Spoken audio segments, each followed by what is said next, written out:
What behavior is easy to damage the UV printer nozzle?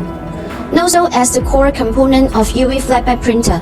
Proper use and maintenance can prolong the service life, but some incorrect operation will greatly reduce the service life of nozzle. Here's a list of 8 behaviors that you may harm your nozzle. Please pay attention. 1. Do not cut off the power supply when disassembling the nozzle. 2. Leave the cleaning solution in the nozzle for more than 48 hours. 3. Change ink freely without cleaning.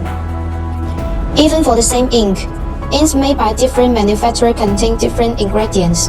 If the direct ink change without cleaning may produce more particles and block the nozzle, or 2 inks of different architectures.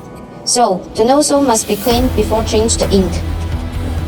4. Use poor quality inks and cleaning fluids. 5. Clean the nozzle with high-pressure air gun. 6. Do not protect circuit boards and other internal systems when cleaning. 7.